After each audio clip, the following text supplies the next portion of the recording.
Today, I'm sharing a recipe that's extra close to my heart. My grandma's homemade pound cake. This isn't just any dessert.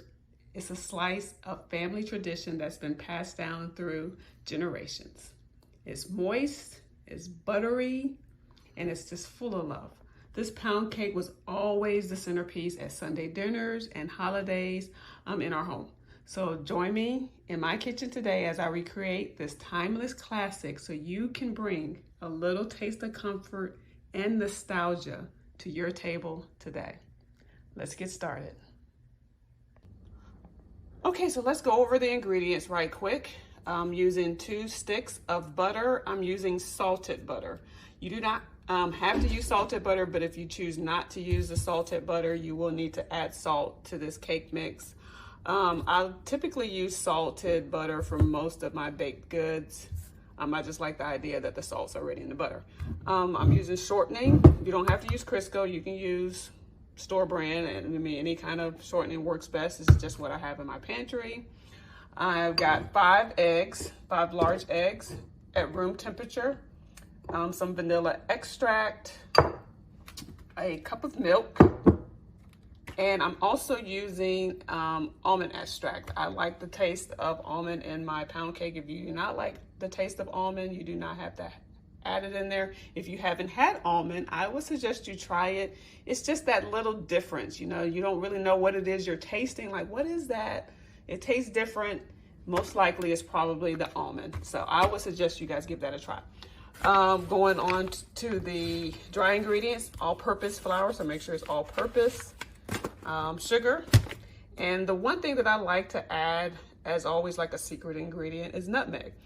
You do not have to add this. I only add like a few dashes of this, but it's that one thing that also kind of like the almond extract. People are like, I'm tasting something, but I'm not for sure what it is that I'm tasting. It's the nutmeg that I put in my cake. Again, you don't have to add nutmeg. I just like to add it a few dashes because it just gives it that. It gives it a nice nutty taste, but it's questionable. People don't know what it is, but it really is good. So if you have some, I would suggest you add a few dashes. So these are the ingredients. Gather them and let's get started. Go ahead and preheat the oven to 350. We're going to cook our cake at that temperature. I'm going to start by creaming the butter with the shortening together. Make sure your butter is room temperature. Make sure it's soft enough to where it can cream easy.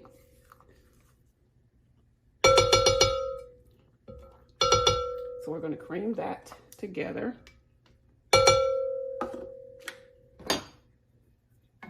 I like to use shortening in my cakes also along with butter, but not just butter by itself, because in my opinion, I think butter dries out too easily. And if you're not going to eat that cake within a couple of days, after a few days, the cake is just dry. That's what butter will do to a cake. So I like to use shortening because it ensures that the cake stays moist for a lot longer.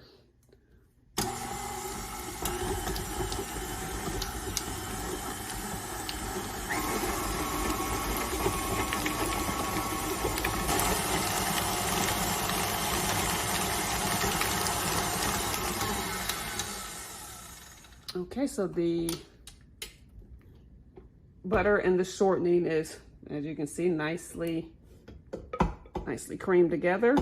Almost looks so good, you can lick it. All right, so now we're going to add in the sugar. I'm going to add in the sugar about a cup at a time while we're mixing this. I just wanted you to see what the consistency of the butter and the shortening is. Put that on low. Again, adding about a cup at a time.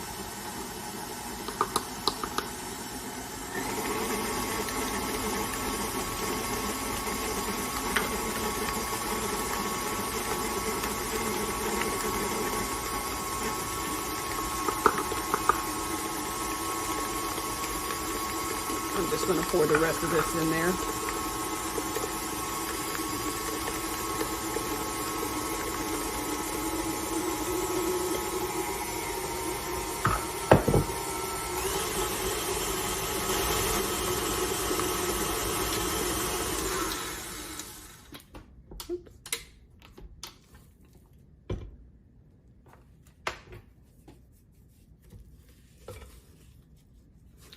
add in the eggs. This is just also a tip. I've baked a lot of cakes and I've never had an issue with eggs before, but lately it just seems like the eggshells are really thin, and when I go to crack that egg, you know, I'll crack it on the counter or crack it here, the eggshell just has all these cracks in it. You crack the egg into the mixture, and now you got eggshells all into your mixture. You got to start all over.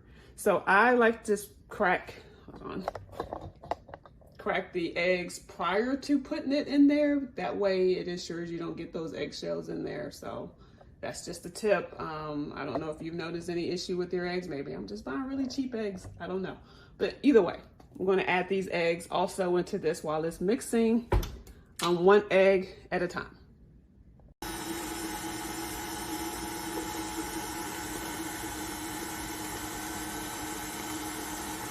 I don't have the speed that high up. I'm just trying to get the eggs incorporated. We'll turn the speed up once we get all the eggs in there.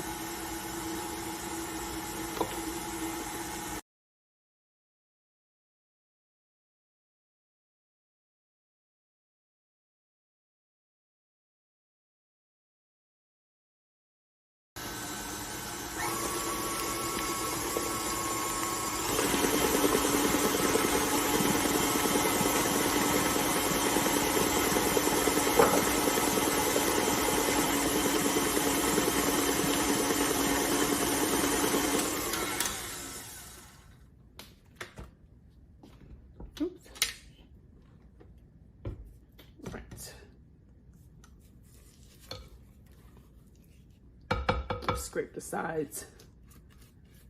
Before I add in the dry ingredients, just going to scrape the sides.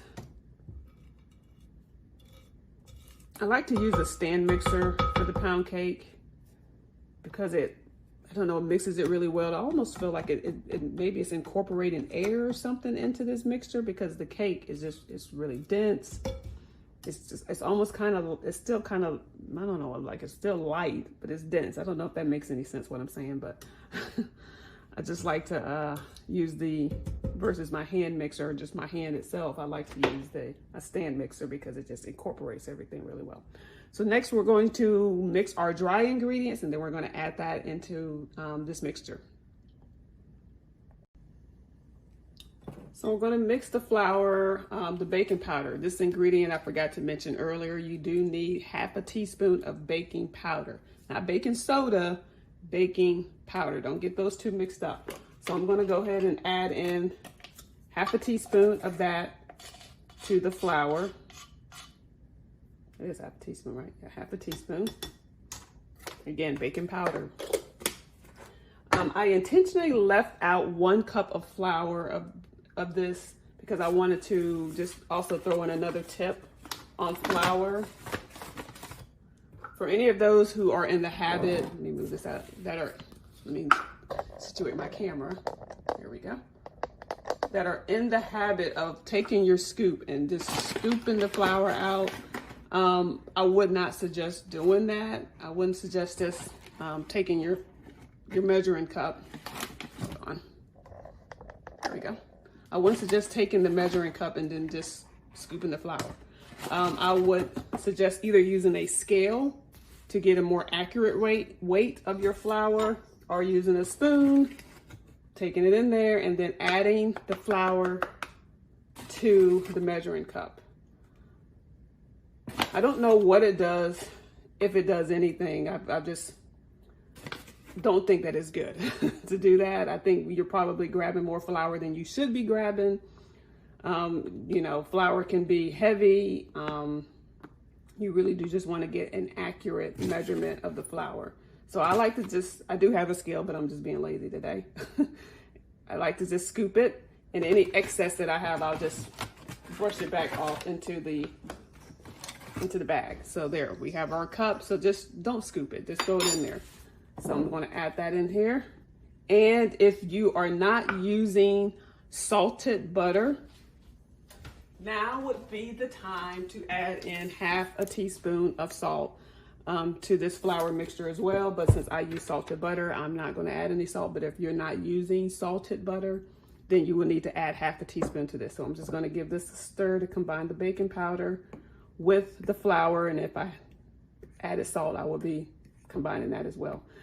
The ingredients and the recipe will be linked in either the description or the comments. I'm not for sure where I'm gonna put it, but it will be linked. So if I'm being confusing with all my tips and this and that and not doing this, there'll be more accurate measurements below. So I'm just mixing that, and then we're gonna add that to our cake batter, but we're gonna alternate it with milk, also room temperature.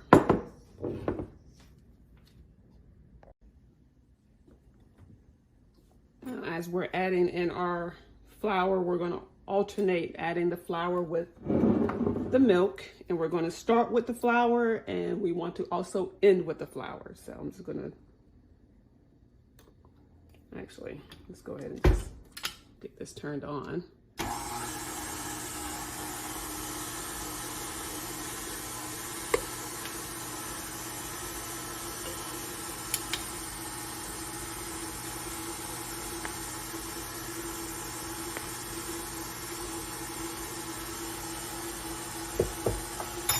And I'm just going to add a little milk.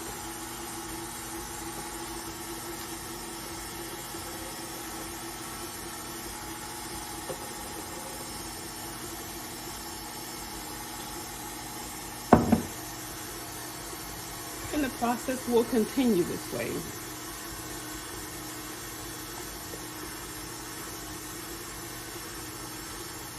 The speed is on pretty much a low speed.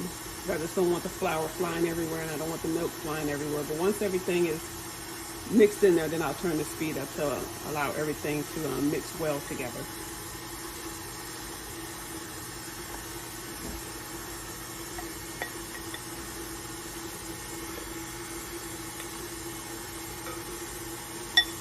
One more scoop, and finish it off with the rest of this milk, and then we'll add in our last bit of flour.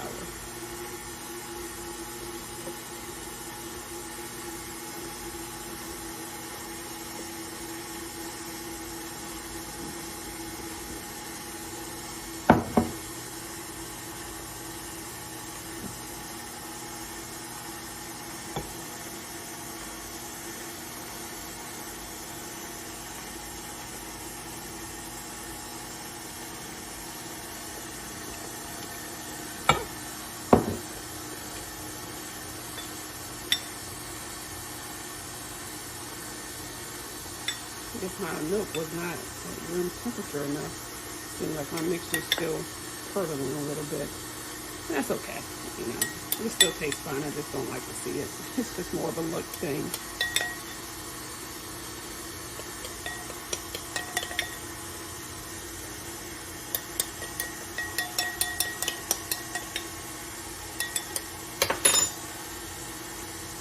All right, so that's all of it there. I'm going to turn this off so I can scrape the sides before I turn the speed up. The flour's kind of gotten in some different places.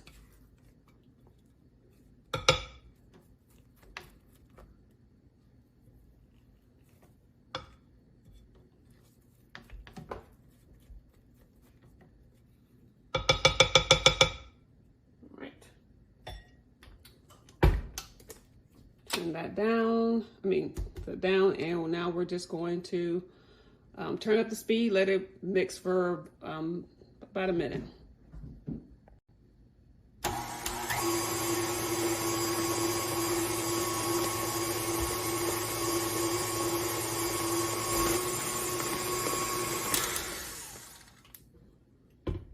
Before letting it complete the mixing process, I'm gonna go ahead and add in my vanilla, this is my homemade vanilla, by the way, and some almond extract and my dashes of nutmeg.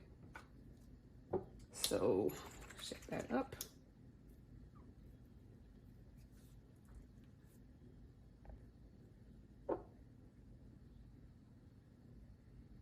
So a teaspoon of vanilla. Again, if you don't want the almond extract, that's fine, of course. But if you are, then I do about half a teaspoon of almond extract.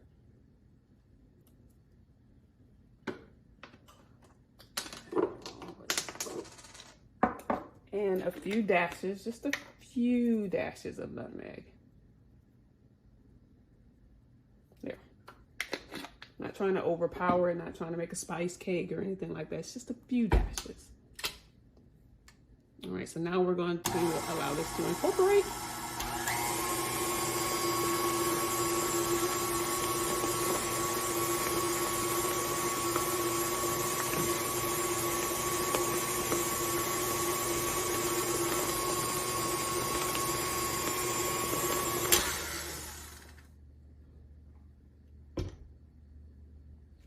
Okay, so now we're going to pour this into our greased pan.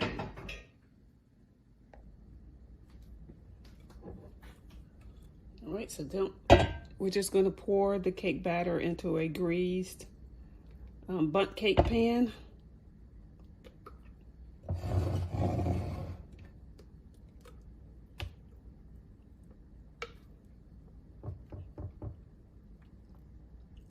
To grease the pan, you can use butter with a combination of flour.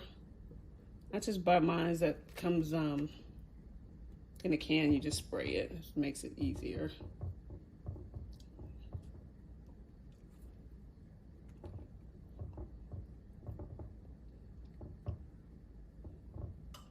Let's put a little bit more. All right. I think it's heavy.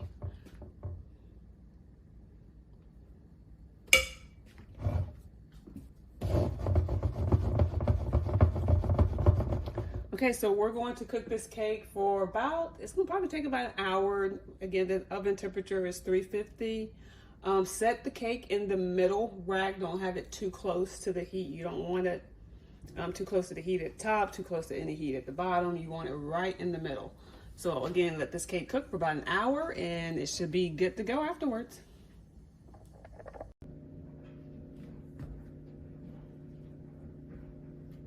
So it's been an hour exactly, and this cake is done. I wasn't for sure if it was going to take a little longer than an hour, because sometimes it can take an hour, up to an hour and a half, just depending on how hot your oven gets. But this one was done in exactly 1 hour. I am going to let the cake cool before taking it out of the pan. It needs to do that. I'm not going to let it cool completely, because if you let it cool completely, it'd be hard to get out of the pan. So about 10-15 minutes to allow it to cool before removing from the pan. Onto this plate. Pan's still a little warm, but it's not super duper hot. Actually, it is still kind of hot. Hopefully this cake comes out okay. Oh yeah, there we go. It's got some parts of it. I had some issues, but otherwise, cake came out great. We're going to let it fully cool on this plate. That should take about 15-20 minutes. So really, with just a few ingredients that most of us typically have on hand, you can have a cake like this. So easy to make, doesn't take much effort. It's my grandma's traditional pound cake. It's just nice, it's moist, it's just a beautiful, just a nice light cake that goes with coffee, could go with tea, could be made for the holidays. It could just be made for Sunday dinner. It could be made for church. I mean, I can go on and on and on. My grandma made this cake all the time for many different occasions. So again, thank you so much for watching. Please like and subscribe for just more recipes that I'm going to share for my family. Thanks so much.